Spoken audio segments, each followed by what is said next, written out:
Okay, this is an exclusive CNN News 18. Is it a question which raises a question? Was it incompetence or was it ignorance? And here we are talking about the Reserve Bank of India. Now, apparently the RBI had no clue about the 4,300 crore PMC Bank scam and its connection with the bankrupt realtor HDIL before a complaint was made in September 2019. Now, this revelation has come by way of an RTI response which has been received from the apex banking regulator. The RBI in this RTI reply admits it had issued no notice or warning to the Punjab and Maharashtra cooperative banks since 2014. In fact, the records prior to 2014 have already been destroyed as per its record management policy. The application moved under RTI by CNN News 18 had asked for the inspection reports of the scam hit bank. Okay, I'm going to go straight across to Utkarsh, joining us from our newsroom, and Chaitanya, of course, in Mumbai, where that scam had taken place. Utkarsh is the one who has also accessed this response. Utkarsh, serious, isn't it? I mean, can you just break down for us what is it that the RBI has replied? Well, Pallavi, first of all, why was this RTI important?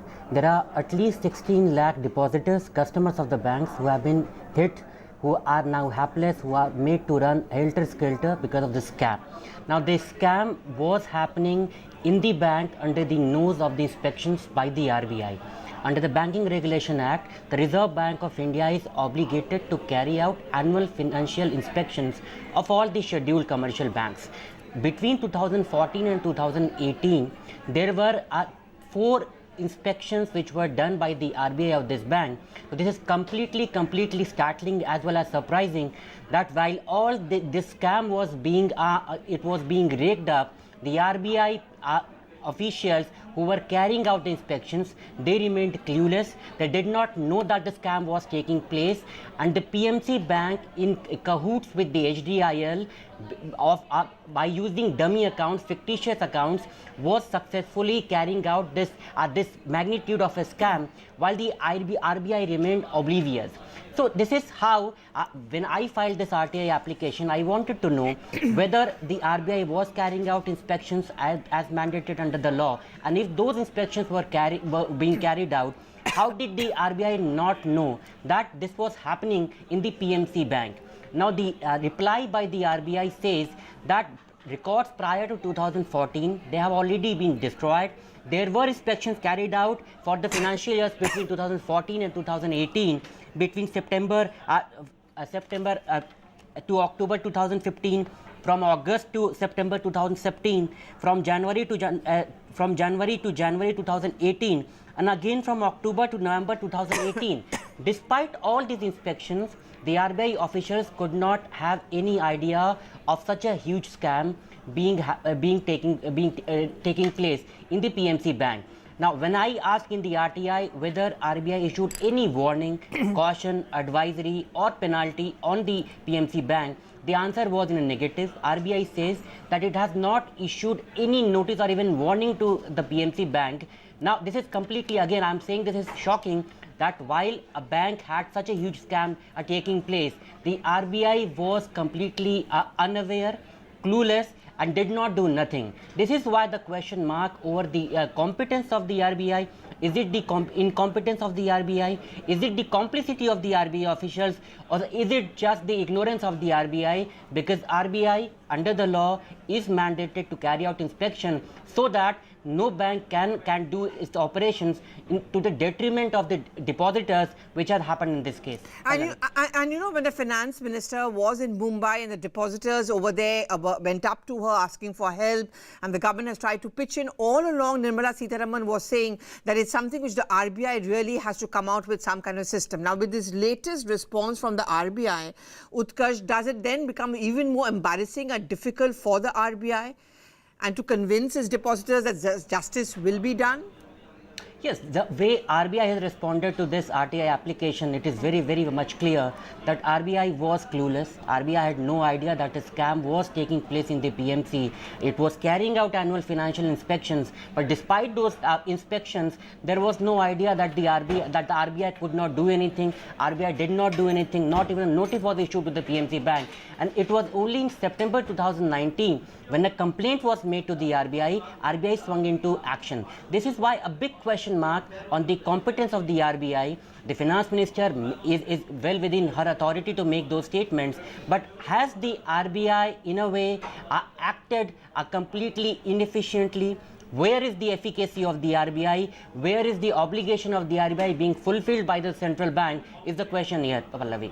Okay, I'm going to go across to Chaitanya because that's where we saw the maximum protest also, and the anger of the depositors. Chaitanya, this kind of a response from RBI is not going to reassure them at all.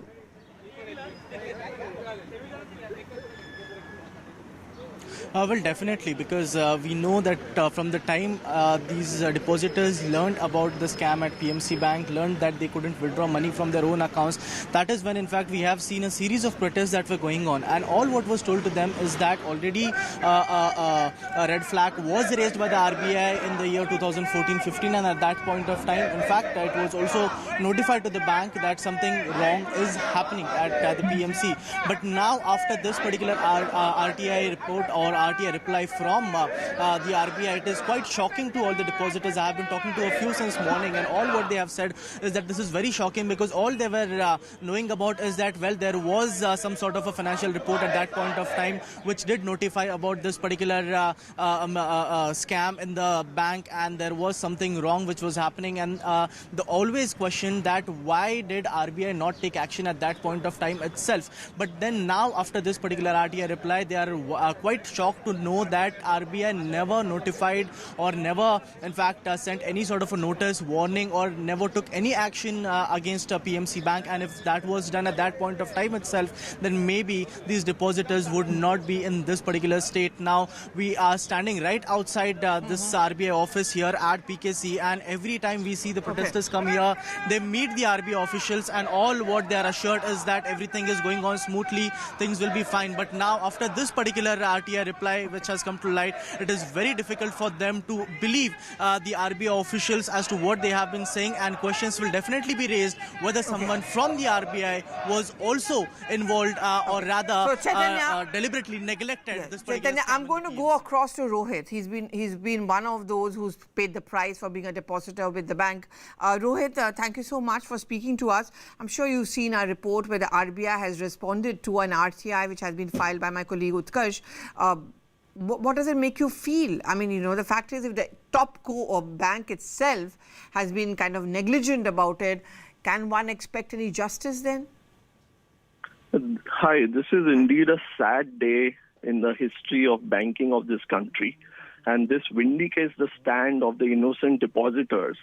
So if the premier agency who is appointed for conducting these kind of inspections, and this premier agency who's supposed to take care of the interests of the ordinary citizens can be hoodwinked like this, then how can they expect ordinary citizens like us to know? I mean, this is indeed shocking. And what does this say about the other banks? None of the banks are safe. I mean, if the government is serious, if RBI is serious, they need to now revive this bank. They need to infuse the funds. They need to come to the rescue of the innocent citizens. And otherwise, the people will lose trust in the banking system of this country. If PMC Bank, which was A-rated bank by RBI, it is given an A rating. It is given a license by RBI. If a bank like this can be shut down in the middle of the night in a city like Mumbai, which is the financial capital of the country, I mean, what are we talking about? The government needs to wake up. It's been more than 3 months. People are suffering every day. This is hard-earned money of people who deposited their money. The Prime Minister urged everyone to go for digital India. Everyone deposited their hard-earned money in the bank, and this money has vanished from the bank.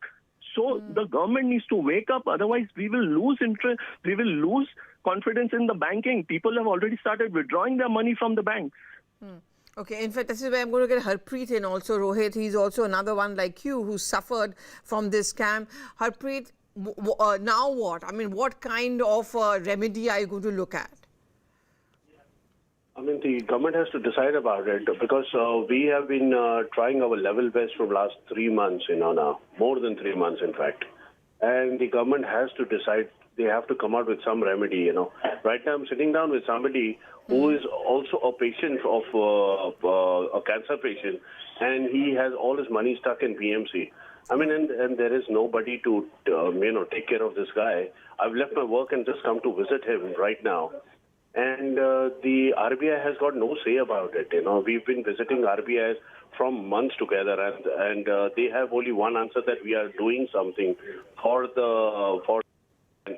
we're trying to get out with this problem, but I don't think so that they are really interested to do anything, because the administrator, what they've appointed, they hadn't appointed the auditor up to 3 months, and they were just finding out who will be the cheaper auditor to do the audit for PMC Bank. I mean, and where do we go? I mean, we are really suffering a lot. I can understand that. This is continuing day in and day out, and the RBI is not concerned about this thing, And in fact, somebody called me up yesterday saying that 2014 they already had a signal that the PMC Bank was in trouble, and right now they are refusing on that. They did not have any signal that the PMC Bank was in trouble. They did not inform anybody. And now when we are filing an RTI, they're not replying the RTI reports also. Okay. Thank you very much. Thank you very much, Harpreet and Rohit. One can understand their anger. But we are going to, before I go back to Utkarsh and Chaitanya, let's listen in to Kirit Somaya, the BJP leader. He says that reviving the PMC Bank, in fact, should be and is the priority of the government. Do you think that there is inaction from the RBI, or there's some sort of negligence from the RBI? Let me tell you, any report or any information leaked at various moments needed to be studied.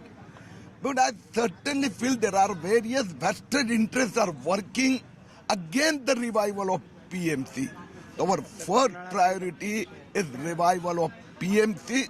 Earlier, the RBI had said that they had sent a notice to the PMC Bank in 2015 somewhere, warning them about this particular scam. So, but nothing of that sort has come to light now. Let me tell you that the fraudulent people with vested interest want to divert the attention. Do you think someone from the RBI must also be held responsible in this particular case? The criminal proceeding is already going on.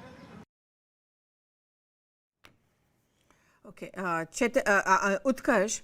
Now, legally speaking, because, some of the callers are also telling us they are looking at legal options as well. Legally speaking, this RTI response from the RBI, what does it mean? What could it mean? Well, Pallavi, there are multiple aspects of it. If you look at the criminal aspect of it, there are already 2 investigations underway. One by the Economic Offence Wing of the Mumbai Police, which has filed a charge sheet in the Mumbai court in December last week.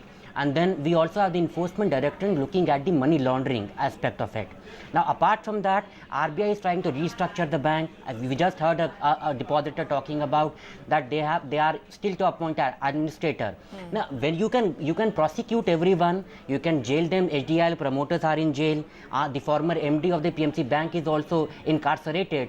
But the moot question would still remain, Pallavi. What about the depositors? What about the customers who their life savings, hard-earned money, they deposited in a bank? RBI did carry out these inspections. RBI either did not see any red flags or deliberately was so criminally and vicariously negligent that it could not come to the rescue of these depositors. So in my view, if you ask me legally, now there can only be one way to go about it. If there is a writ petition which can be filed in a constitutional court, could be a Mumbai High Court, Bombay High Court or the Supreme Court, and the Constitutional Court agrees to look at the aspect of the accountability of the RBI officials, because that is something which the law is not clear on the accountability of the RBI officials in this regard. I also wanted to know about the names of the officials who conducted these inspections, but those information was exempted under the provision of the RTI Act, so I was not provided with those informations. But again, the big question would be, can RBI officials, should they be not held accountable for a lapse of such a nature? Okay, one quick question before I let you go, because we've got very little time. Writ petition by the depositors, the complainants. Yes, a writ petition by a public-spirited citizen or a depositor perhaps could be the key. Okay, thank you very much, Utkarsh, for getting out that very big exclusive on CNN News 18. Thank you very much, Chaitanya.